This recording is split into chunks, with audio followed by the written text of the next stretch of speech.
Capítulo 4 Fé e compreensão. Nessa ocasião, quando os homens de longeva sabedoria, Subhuti, Mahakatyayana, Mahakashyapa e Mahamalgalyayana ouviram do Buda a lei nunca antes conhecida, e ouviram orado pelo mundo profetizar que Shariputra atingiria Anuttara Samyak Sambudhi, as suas mentes comoveram-se como nunca e dançaram de alegria. De imediato levantaram-se dos seus assentos, compuseram as suas vestes, descobriram o ombro direito e ajoelharam-se sobre o joelho direito. Juntando as palmas das mãos reverentemente, e com uma só mente, curvaram-se em sinal de respeito, fitando reverentemente a face do honrado pelo mundo, disseram a Buda: nós encabeçamos o conjunto dos monges e estamos todos velhos e decrépitos. Acreditamos que tínhamos já atingido o Nirvana e que éramos incapazes de fazer mais, por isso nunca pensamos em atingir Anuttara Samyak Sambudhi. Passou-se muito tempo desde que o honrado pelo mundo começou pela primeira vez a expor a lei.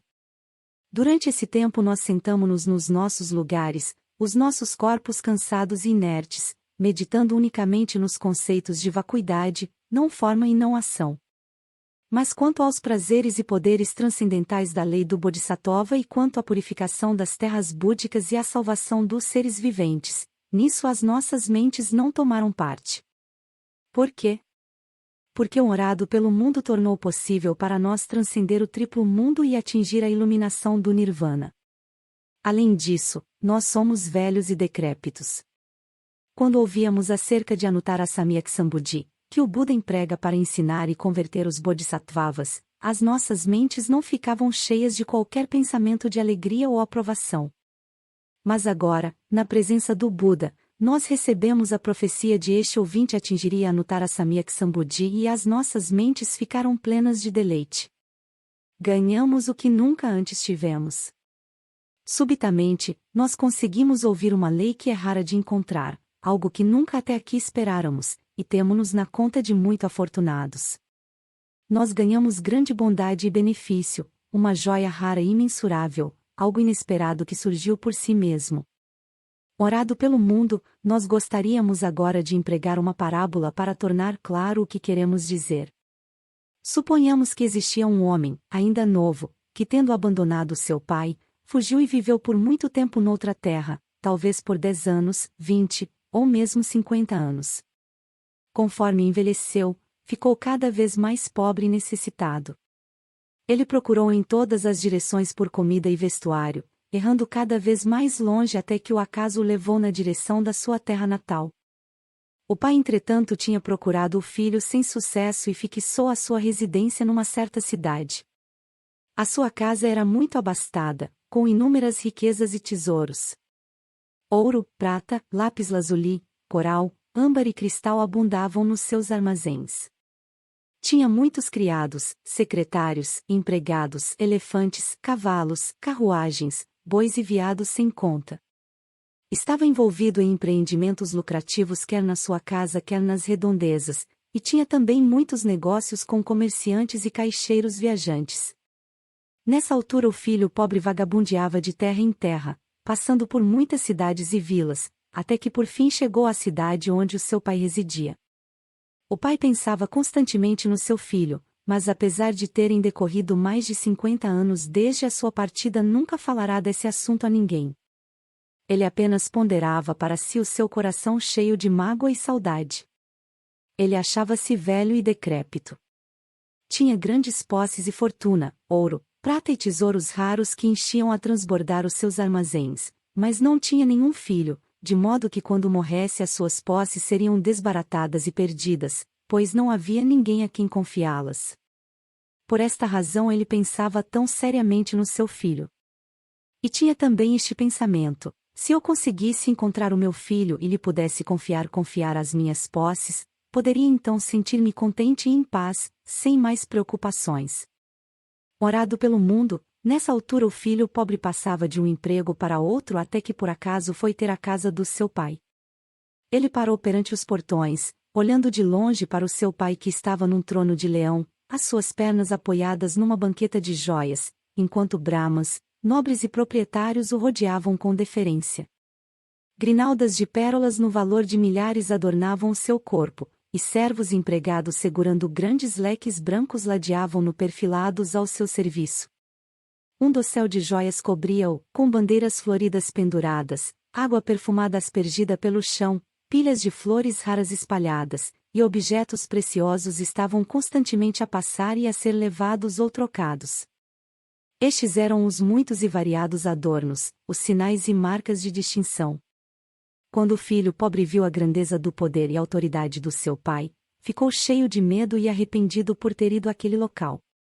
Pensou secretamente para si: deve ser algum rei, ou alguém semelhante a um rei.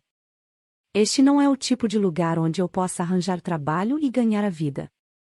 Seria melhor ir para uma vila pobre onde, se eu trabalhar arduamente, consiga encontrar um lugar para viver e ganhar o meu alimento e comida. Se eu ficar aqui por mais tempo, posso ainda ser preso. Tendo pensado assim, foi-se embora daquele local. Nessa altura, o homem rico, sentado no seu trono, viu seu filho e reconheceu-o de imediato. O seu coração encheu-se de alegria e pensou: agora tenho alguém a quem confiar os meus armazéns de riquezas. Os meus pensamentos estiveram sempre com este meu filho, mas eu não tinha maneira de o ver.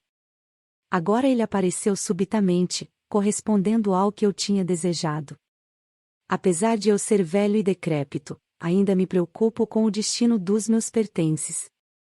Então ele mandou um empregado ir atrás do filho o mais depressa possível e trazê-lo de volta. O mensageiro correu rapidamente e alcançou-o. O filho pobre, assustado e alarmado, gritou desesperado: não fiz nada de mal. Por que me querem prender? Mas o mensageiro segurou-o firmemente e trouxe-o de volta. Nessa altura o filho pensou: não cometi nenhum crime e ainda assim sou levado prisioneiro. Ainda vão acabar por me matar. Estava mais assustado do que nunca e caiu no chão, desmaiando de desespero.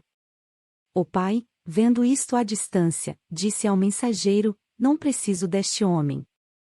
Não o forcem a vir aqui. Espalhem água pela sua cara para que recobre os sentidos e depois não lhe digam mais nada. Por que é que ele fez isso? Porque sabia que o seu filho era de modestas ambições e dificilmente aceitaria o seu poder e condição eminentes. Ele sabia muito bem que esse era o seu filho, mas como meio expedito não o disse a ninguém.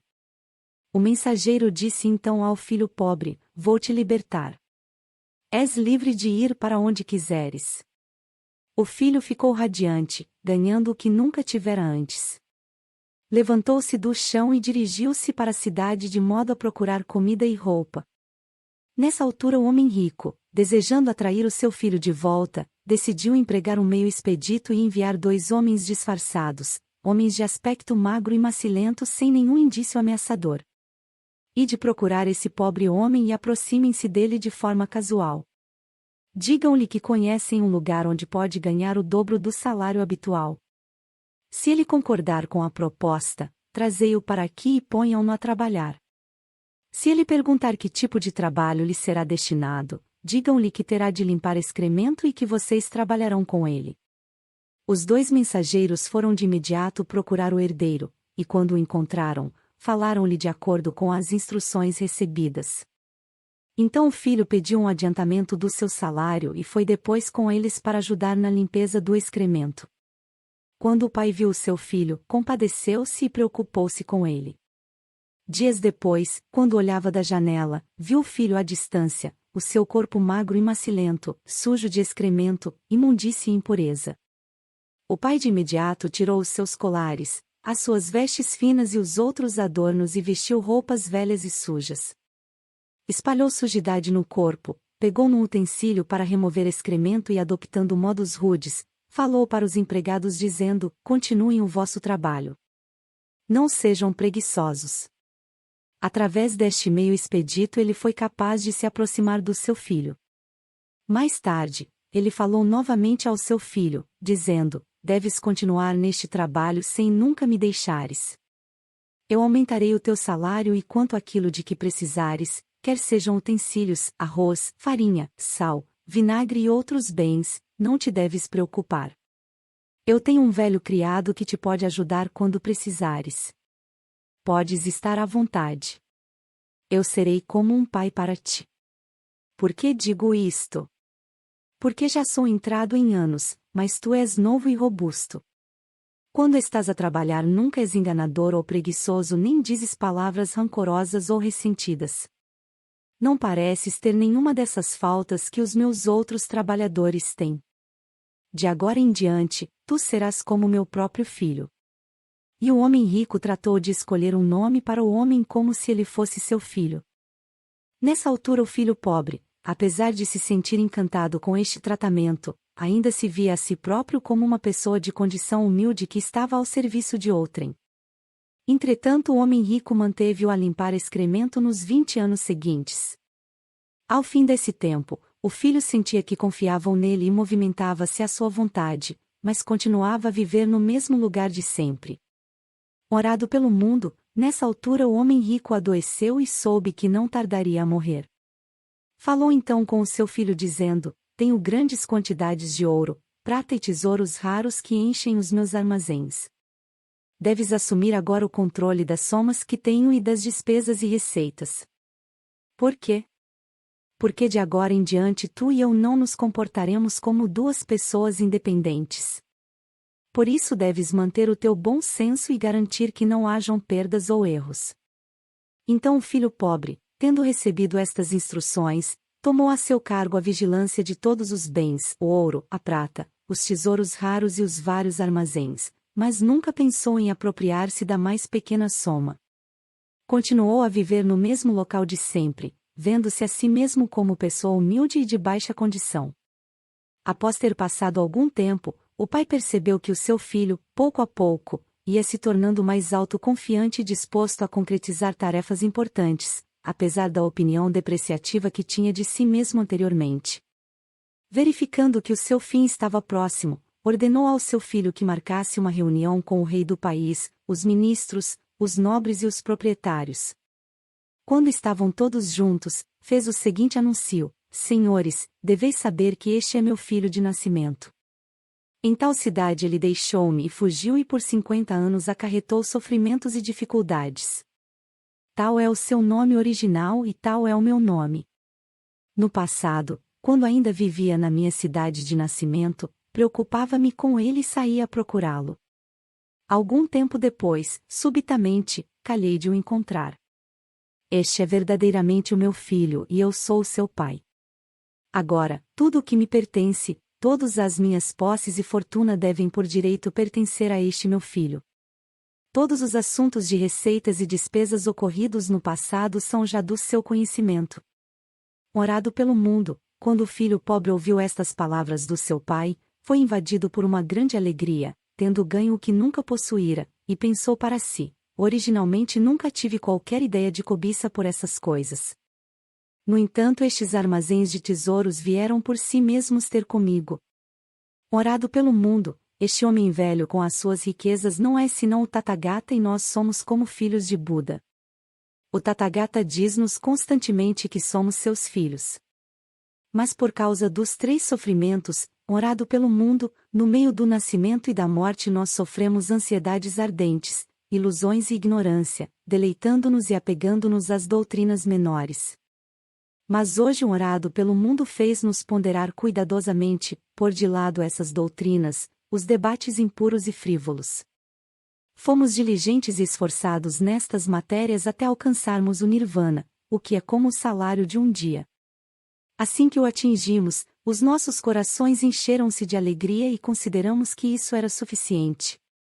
De imediato dissemos para nós mesmos: por termos sido diligentes e esforçados em relação à lei budista, ganhamos esta abertura e riqueza de entendimento. Mas orado pelo mundo, sabendo como, desde o passado, as nossas mentes estavam apegadas a desejos demeritórios e se deleitavam com doutrinas menores, perdoou-nos e tolerou-nos assim, sem tentar explicar-nos dizendo: vocês virão a possuir a perspicácia do Tathagata, a vossa porção do repositório de tesouros. Em vez disso, orado pelo mundo empregou o poder dos meios expeditos, pregando para nós a sabedoria do Tathagata, de tal forma que nós podemos escutar o Buda e alcançar o Nirvana, o que é apenas o salário de um dia. E por termos considerado isto um grande ganho, não tínhamos desejo de seguir o grande veículo. Além disso, apesar de expormos e propagarmos a sabedoria búdica em prol dos bodhisattvas, não aspirávamos a alcançá-la. Por que digo isto? Porque o Buda, sabendo que as nossas mentes se deleitavam nas doutrinas menores, empregou o poder dos meios expeditos para pregar de uma forma adequada para nós. Por isso nós não sabíamos que éramos na verdade filhos de Buda. Agora sabemo-lo finalmente. Em relação à sabedoria búdica, o orado pelo mundo é sempre generoso. Por que digo isto? Desde tempos passados nós fomos verdadeiramente filhos de Buda, mas deleitávamo-nos apenas nas doutrinas menores. Se tivéssemos o tipo de mente que se deleita nas doutrinas maiores, então o Buda teria pregado a lei do grande veículo para nós. Agora neste sutra o Buda expõe apenas o veículo único. E no passado, quando em presença dos bodhisattvas ele depreciava os ouvintes como sendo os que se compraziam na doutrina menor, o Buda estava afinal a empregar o grande veículo para nos ensinar e converter. Por isso dizemos que, apesar de originalmente não termos uma mente que cobiçasse tal coisa, agora o grande tesouro do rei do Dharma chegou por si mesmo até nós. É algo que os filhos de Buda têm o direito de adquirir, e agora eles alcançaram-no inteiramente. Nessa altura Mahakashyapa, desejando expor o sentido das suas palavras uma vez mais, falou em verso, dizendo: Hoje ouvimos a voz do ensinamento do Buda. E dançamos de alegria, tendo ganho o que nunca possuímos. O Buda declara que os ouvintes serão capazes de atingir o Budado. Este cacho de joias insuperáveis veio até nós de forma imprevista. É como o caso de um rapaz que, ainda jovem e sem entendimento, abandonasse o seu pai e fugisse, indo para uma terra longínqua, andando de um país para outro, por mais de 50 anos. O seu pai, preocupado, procurou-o em todas as direções. Até que, cansado de procurar, se fixou numa certa cidade. Aí construiu uma residência, onde pudesse dar largas aos 5 desejos. A sua casa era grande e luxuosa, com grandes quantidades de ouro, prata, madrepérola, ágata, pérolas, lápis-lazuli, elefantes, cavalos, touros, palanquins, carruagens, campos de cultivo, empregados e outras pessoas em grande número. Ele envolveu-se em negócios lucrativos em sua casa e nas terras das redondezas. E tinha comerciantes e vendedores ambulantes, espalhados por toda a parte. Milhares, dezenas de milhar, milhões. Rodeavam-no e prestavam-lhe reverência. Ele gozava constantemente dos favores e considerações dos governantes, os oficiais e famílias poderosas. Todos se juntavam prestando-lhe honrarias. E os que por uma ou outra razão se juntavam à sua volta eram muitos.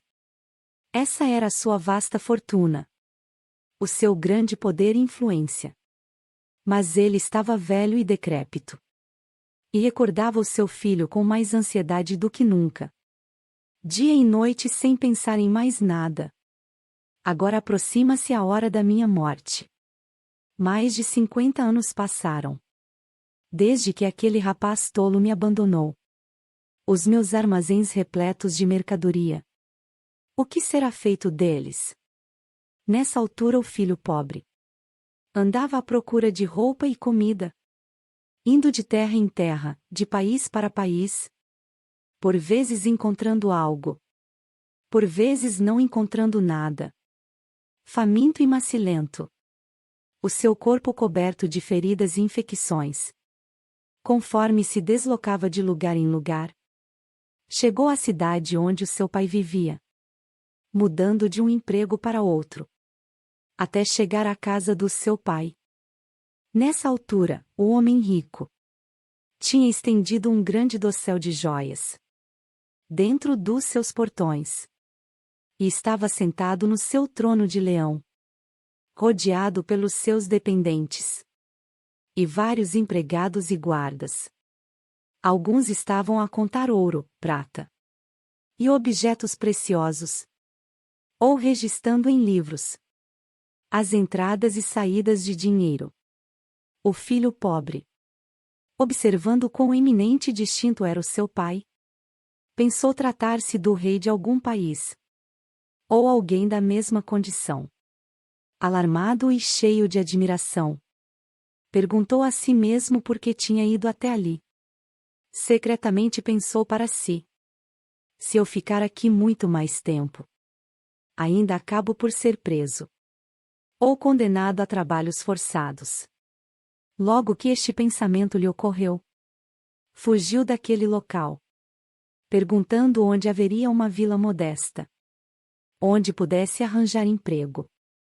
O homem rico nessa ocasião, sentado no seu trono de leão, viu seu filho à distância e reconheceu-o sem nada dizer. Imediatamente instruiu um mensageiro para correr atrás dele e o trazer de volta. O filho pobre, gritando de terror, caiu de aflição. Este homem mandou-me prender. E de certeza que me vai mandar matar. Pensar que a minha busca por comida e vestuário havia de me trazer a isto. O homem rico sabia que o seu filho era ignorante e humilde. Ele nunca acreditará nas minhas palavras. Nunca acreditará que eu sou o seu pai. Então empregou um meio expedito, mandando outros homens ter com o seu filho. Um só com um olho, outro débil e grosseiro. Completamente destituídos de qualquer aparência imponente. Dizendo-lhes: falem com ele. E digam-lhe que eu lhe darei emprego. Para remover excremento e sujidade. Pagar-lhe-ei o dobro do salário habitual. Quando o filho pobre ouviu isto, ficou satisfeito, foi com os mensageiros e trabalhou a remover excremento e sujidade e a limpar as dependências da casa. Da sua janela o homem rico podia observar constantemente o seu filho, pensando como ele era ignorante e humilde, deleitando-se nesse trabalho menor. Nessas alturas o homem rico punha uma roupa suja e esfarrapada, pegava num utensílio para remover excremento e ia até junto do seu filho, usando este meio expedito para se aproximar dele, encorajando-o a trabalhar diligentemente. Eu aumentei os teus proventos e dei-te óleo para espalhares nos pés. Eu verei se tens comida e bebida suficiente, cama e roupa espessa e quente. Outras vezes falava-lhe com severidade. Deves trabalhar arduamente. Ou então dizia-lhe com uma voz gentil: és como um filho para mim. O homem rico, sendo sábio, gradualmente foi permitindo ao seu filho entrar e sair da casa. Após terem passado 20 anos, ele pô-lo na gestão dos assuntos domésticos, mostrando-lhe o seu ouro, prata, pérolas, cristal, e as outras coisas que eram recebidas e trocadas, de modo a que ele ficasse ao corrente de tudo. Apesar do filho continuar a morar fora dos portões, dormindo num monte de palha, vendo-se a si mesmo como sendo pobre, pensando: nada disto é meu. O pai sabia que as suas perspectivas se iam alargando e tornando mais magnânimes, desejando doar ao filho as suas riquezas e bens. O pai juntou os seus dependentes, o rei do país e os ministros, os nobres e os proprietários. Na presença desta grande assembleia declarou: este é o meu filho, que me abandonou e vagueou pelo mundo durante 50 anos. Desde que o encontrei, passaram-se 20 anos. Há muito tempo, em tal e tal cidade. Quando perdi o meu filho, viajei por toda a parte à sua procura, até ter vindo aqui parar. Tudo o que possuo, as minhas propriedades e empregados, eu entrego inteiramente a ele, para que faça o que entender. O filho pensou então que no passado ele tinha sido pobre, humilde e ignorante. Mas agora receberá do seu pai este enorme legado de tesouros raros, em conjunto com as casas do seu pai, e todos os seus bens e fortuna. Ficou cheio de grande alegria, tendo ganho o que nunca antes possuíra. Assim é o Buda. Ele sabe as nossas preferências mesquinhas. E por isso nunca nos disse: podeis atingir o Budado. Em vez disso explicou-nos como poderíamos livrar-nos de falhas, empreender o pequeno veículo e sermos discípulos menores, discípulos ouvintes. Então o Buda mandou-nos pregar a suprema via e explicar que aqueles que a praticam serão aptos a atingir o Budado. Nós recebemos os ensinamentos de Buda e em prol dos grandes Bodhisattvas utilizamos causas e condições, várias metáforas e parábolas, uma variedade de palavras e frases, para pregar a via insuperável. Quando os filhos de Buda recebiam de nós a lei, ponderavam dia e noite, praticando-a diligentemente e com esforço. Nessa altura o Buda outorgava-lhes profecias, dizendo: numa existência futura, tu conseguirás atingir o Budado. Os vários Budas, na sua lei do repositório secreto, estabeleceram os verdadeiros factos, unicamente em prol dos Bodhisattvas. Não é para nós que eles expõem as verdadeiras essências. É como o caso do filho empobrecido, que foi capaz de se aproximar do seu pai. Apesar de conhecer as posses do seu pai, no seu coração ele não tinha qualquer intenção de se apoderar delas.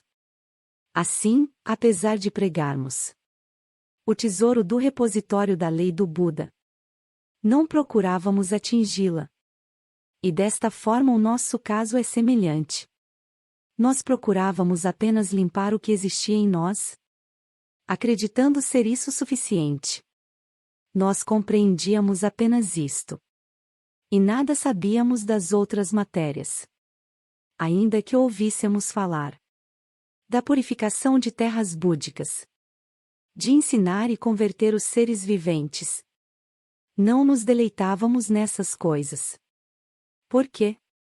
Porque todos os fenômenos são uniformemente vazios, tranquilos, sem nascimento ou extinção, sem grandeza ou pequenez, sem perdas, sem ação. E quando se pondera desta forma, não se pode sentir deleite ou alegria.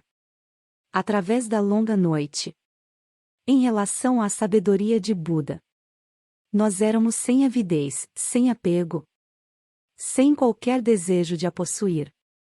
Nós acreditávamos que, em relação à lei, nós possuíamos a derradeira. Através da longa noite, praticávamos a lei da vacuidade, libertando-nos do triplo mundo e da sua carga de sofrimento e cuidado. Nós estávamos na nossa existência final, próximos do Nirvana. Através do ensinamento e da conversão do Buda, ganhamos uma via que não era vã. E assim fazendo, expiamos a nossa dívida para com a bondade de Buda. Apesar de, em prol dos filhos de Buda, pregarmos a lei do Bodhisattva, incitando-os a procurar a via do Buda, nós nunca aspiramos a essa lei. Estávamos então abandonados pelo nosso guia e mestre, porque ele observou o que ia nas nossas mentes. Desde o princípio, ele nunca nos encorajou ou nos falou do verdadeiro benefício. Era como o homem rico, que sabia que as ambições do seu filho eram fracas, e que usou o poder dos meios expeditos para suavizar e moldar a sua mente, de forma, mais tarde, lhe confiar todos os seus tesouros e fortuna. O Buda é assim, recorrendo a subtis linhas de ação, conhecendo as preferências mesquinhas de alguns, ele usa o poder dos meios expeditos para moldar e temperar as suas mentes, E só então lhes ensina a grande sabedoria. Hoje ganhamos o que nunca possuíramos antes. O que nunca tínhamos previamente esperado. Veio até nós por si mesmo. Nós somos como o filho pobre, que ganhou um tesouro imensurável, orado pelo mundo. Agora ganhamos a via e o seu fruto. Através da lei sem falhas. Nós ganhamos a pura visão. Através da longa noite. Nós observamos os puros preceitos do Buda. E hoje, pela primeira vez, ganhamos o fruto, a recompensa. Por muito tempo, na lei do rei do Dharma, nós levamos a cabo práticas Brahma. Agora obtivemos o estado sem falhas. O grande e insuperável fruto. Agora tornamo-nos verdadeiros ouvintes. Porque nós daremos voz à via do Buda. E fala-emos ouvir por todos. Agora tornamo-nos verdadeiros alhats.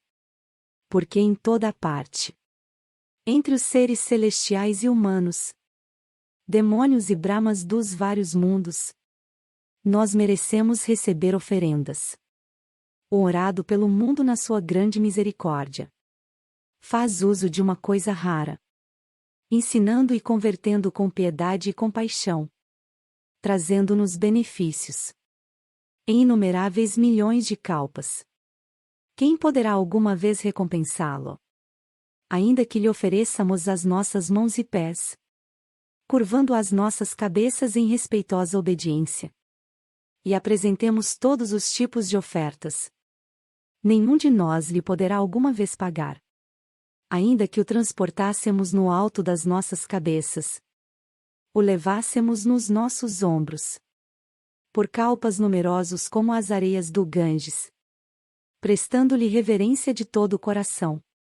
Ainda que lhe levássemos comidas delicadas, com incontáveis mantos debruados a joias, enxovais, vários tipos de poções e remédios.